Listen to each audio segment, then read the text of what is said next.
When we think of the cross, we usually picture a historical object, right? Or maybe a piece of jewelry.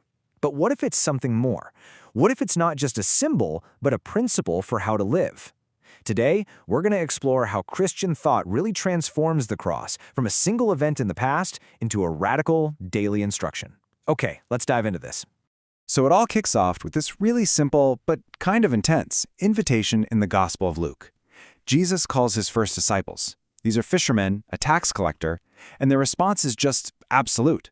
The text says it right there. They left everything and followed. Their nets, their jobs, their entire old lives just dropped in an instant. And that's the real question, isn't it? I mean, leaving your fishing nets behind is one thing, but what does it really mean to follow? Is it just about changing your job or where you live? Or does this call go way, way deeper than that? Well, as we're about to see, the scriptures are pretty clear. This call to follow isn't some casual, open-ended invitation. Nope. It comes with a very specific and, let's be honest, a very challenging condition. It's a non-negotiable, you could say. And here it is, the core command. Jesus doesn't say, hey, if you want to follow me, just, do your best. He lays out three very specific actions. First, deny yourself. Second, take up your cross. And then, follow.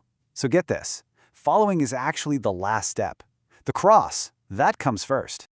Now, both Matthew and Mark's Gospels have this command. But Luke's Gospel adds one single crucial word that just changes everything. Daily. This completely transforms what it means to bear a cross. It's not some potential one-time act of martyrdom anymore. It becomes a continuous, everyday commitment. It's a whole new way to look at every single morning. So, how in the world have thinkers throughout history dealt with such a difficult command? Well, they've reframed it. Instead of seeing suffering as this random, awful thing to be avoided at all costs, they started to see it as a path, a very specific road that actually leads somewhere profound. Back in the 15th century, a monk named Thomas à Kempis gave this path a name. He called it the Royal Road of the Holy Cross. He argued that true inner peace isn't found by dodging difficulty, but by actually embracing it. That the cross, when you willingly carry it, is the only road that leads to life and peace. It's a total flip of how we usually think about what makes us happy.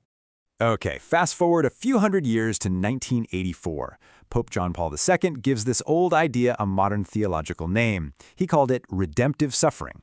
The idea here is that personal hardship, sickness, loss, failure, it doesn't have to be meaningless. When it's consciously connected with the suffering of Christ, it can actually take on a divine purpose. It can participate in the work of redemption itself. So the heart of this idea is this. The cross didn't just achieve redemption. It completely redefined suffering. The claim is that it elevated human pain from just being a sad consequence of a broken world to something that could be filled with the very same divine power that brings salvation. But maybe no one raised the stakes of this whole conversation higher than the 20th century German pastor Dietrich Bonhoeffer. Writing in the shadow of Nazi Germany, he looked around and saw a Christianity that had become, as he put it, cheap, and he threw down this incredible challenge to reclaim what he called costly grace. Just look at this contrast he draws. Over on the left, you have cheap grace. That's forgiveness without having to repent. It's having a belief system without actually being a disciple. It's grace without the cross. It costs you nothing, and Bonhoeffer basically argued it's worth nothing. But then on the right, you have costly grace. That's the treasure you sell everything you own to get. It's that pearl of great price. It's the call that demands you leave your nets, deny yourself, and pick up your cross. And this leads to his most famous, most chilling, and most direct statement on the matter. This is what it looks like when you take the call to the cross to its logical conclusion. The call to follow isn't a call to a better life. It's a call to a new life, and that can only start after the old one is over. It's a call to die, to your own self-will, to your ambition, to your own plans, every single day. Now, for Dietrich Bonhoeffer, this was not some abstract theory he was teaching from a safe classroom. His theology was forged in the fire of resistance against the Nazi regime, and his own life became the most powerful and tragic illustration of what costly grace truly means. This timeline really tells the whole story.